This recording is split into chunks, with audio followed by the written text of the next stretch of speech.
My name is Robert McLean, and I'm here in the MBA in Real Estate and Evaluations in the Faculty of Finance and Accounting of the Prague University of Economics. I'm excited to be speaking today with Christian Schantl, who is Head of International Relations of Wiener Wohnen. Mr. Schantl was here to give a lecture with students of the MBA program. To put it briefly, Wiener Wohnen is essentially a property management company owned by the city of Vienna. Specifically, the company takes care of the city's 220,000 municipal apartments.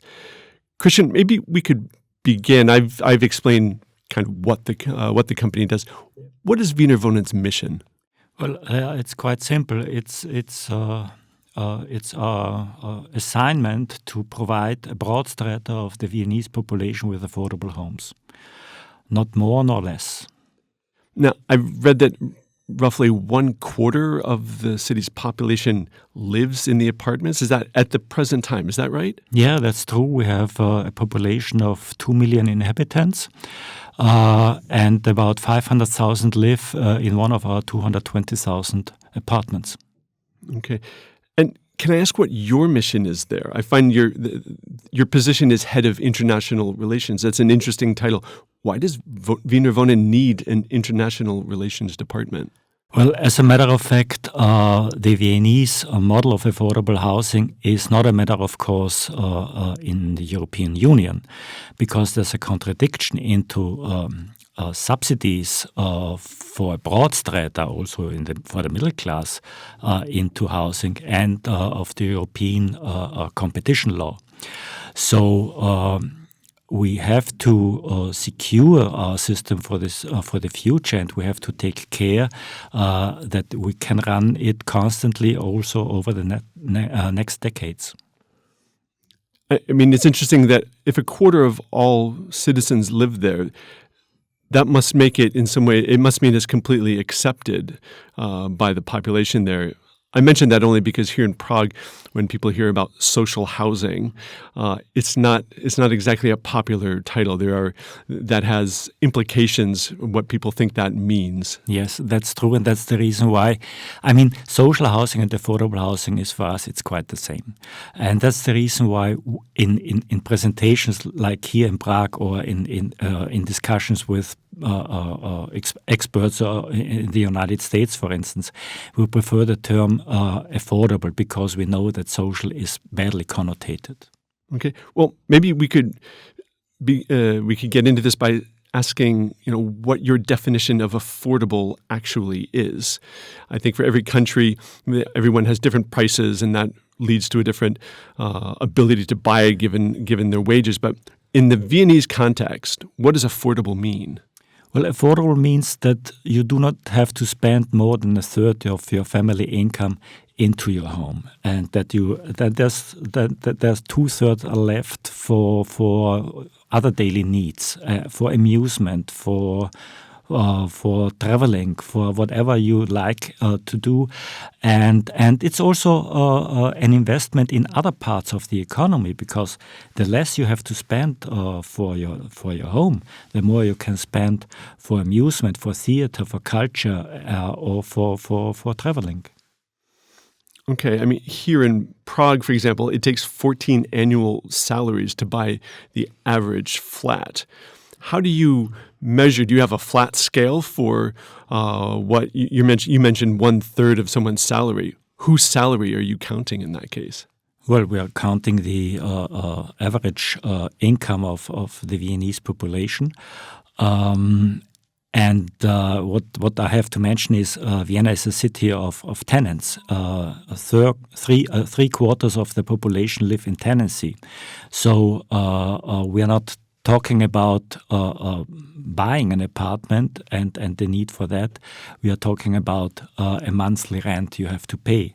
And what we try to secure is that not more than 1/3 of the family income has to be spent for that matters.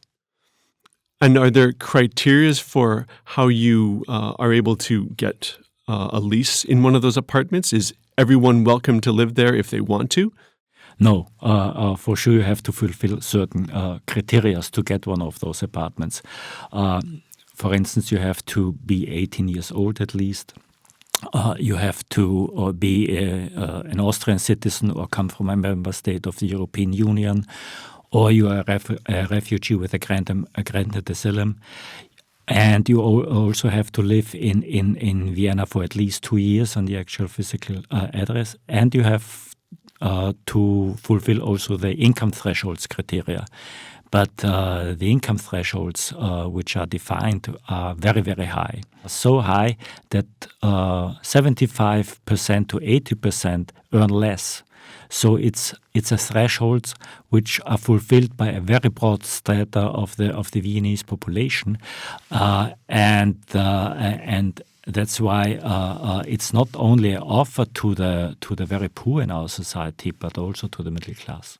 Okay, so there's no lower limit on this. It's the thresholds are limiting how much you can make and still be able to get the apartments there. Yes.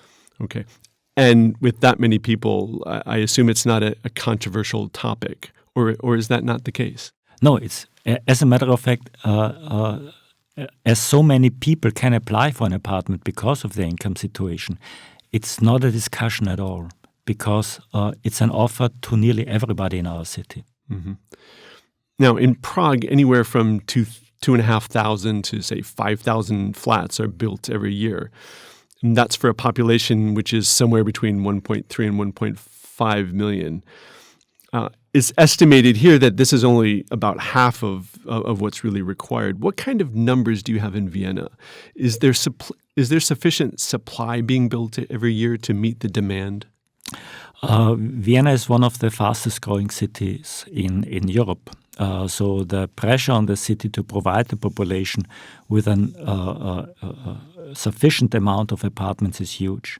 And that's the reason why we develop about 7,000 subsidized homes each year. We also develop a few thousand municipal housing flats until 2030. And on the private market, there are also a lot of apartments developed. So the amount of new apartments year by year is sufficient for the population, yes. The city of Vienna is providing, you said 7,000 per year. When you say providing, does that mean new builds? Does that mean renovations? Is that the total? No, renovation is not creating new apartments. Mm-hmm. It's modernizing the existing housing stock, and that's important too. But what I'm talking about are new apartments, 7,000 subsidized, affordable new apartments year by year. So I'm still struck by the fact that you say that the city has the duty to respond to that pressure. What do you say to cities that say, that's what the private sector is for? Well, we are strongly convinced that services for the public, like the healthcare system, the educational system, the water supply, the waste management, and also housing, cannot be left to the private market alone, and that's why we have to take care of that market, and that's why we invest about 400 million euros into new homes and into modernizing the older housing stock.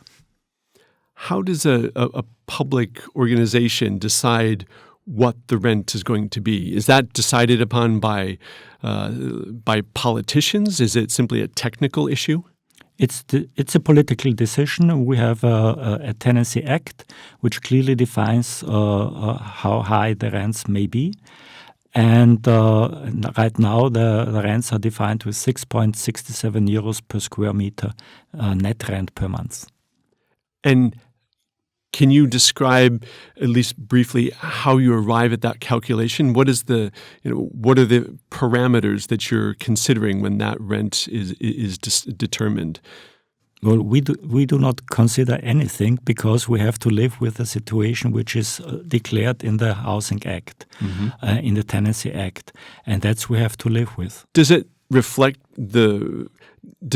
a certain return on investment, for example, or are those sort of things not even considered? No, as a matter of fact, it considers the maintenance costs, the construction costs, the land costs. I mean, it's not an amount of money you will get rich, but it's sufficient to take care of the building and the people living there. Now, there are the beginnings of a program here in the Czech Republic for affordable housing, however you want to call it. And basically, they're looking for rents, for example, to be 10% below market levels.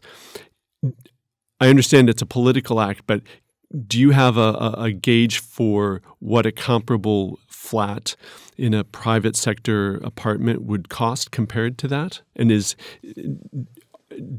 it monitored when that price is set? Well, hardly to compare, because what does a private investor want? He wants to construct quick and to sell expensive. That's not our target. We want to create high quality, affordable homes. So the targets are different. So it's hard to compare the situations. I suppose if you have different expectations, that usually means you have slightly different financing methods. Can you give any insight into, and I didn't prepare you for this question, but I am curious how you then work out the financing for it. Is it public bonds? It must be longer term money that you're dealing with. Well, every Austrian citizen has to pay a housing contribution promotion tax, which is in total 1% of his gross income. Mm-hmm. And that's a federal tax, and it's dispersed to the federal provinces. And Vienna is not only the capital of Austria, it's also a federal province. So Vienna receives out of this tax about 250 million euros year by year.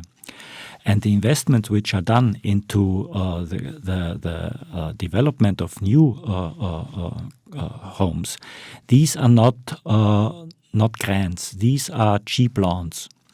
And the system now runs for many, many years. Mm-hmm. So Vienna receives back out of these loans money which can be reinvested. So it's the taxpayers' money on one hand, and the repaid loan money, and in total it makes more than 400 million euros, which the city of Vienna can use for housing purposes. Okay. Now, at the moment, Prague is looking for ways to provide affordable housing to essential workers and professions. Could you describe who benefits from rent control in Vienna? I understand it's wider, but maybe you could also talk about if there are special programs for essential workers. No. What we offer is apartments for a broad strata of the Viennese population, 75 to 80% profit of that program, and I mean, for sure, a lot of them are working on construction sites or in supermarkets or as policemen or in the healthcare system or wherever. So people who run our daily lives and have for sure access to that housing market. But besides that, also a teacher or a doctor could live there. Mm-hmm. Okay. I mean, look, market purists are going to argue that suppressing rent levels will discourage both construction of new supply and the proper maintenance of existing housing stock. They claim that this is something like a natural law of economics. Is Vienna really able to defy natural laws? Well, whoever thinks that is completely living on a different planet than we are living. Because look at Great Britain, look what privatization into the public transport system or the healthcare system means. It means they're taking out as much revenue as they get, but they do not invest any cent. So these policy, believing that the market solves everything, is totally false. So you're claiming, though, that even though rental, you sort of suppress the overall level of rents, you're not discouraging new investment? 50% of the Viennese housing market is in private hands. Mm-hmm. It's an interesting market for long-term investments. It's not an interesting market for speculation. Mm-hmm. And that's the difference. Is that, do you think, the result of the role that the city plays then? Yes, definitely. And we are happy with that because we are not interested in helping those who already have a lot of money to get even more, and making the situation in housing more difficult for the broad strata of the population. We want to work for the society and not for speculators. Because there is a line of thinking, and from I would say an increasing number of people, that turning a basic human need like housing into an investment product is maybe not the best way forward. Definitely, think the mind setting that housing is just for making money. That's not in the interest of the population. Mm-hmm. And I do not understand any government, wherever it is located in that world, that thinks a speculator is more important than their own society. Christian, thank you very much. Thank you.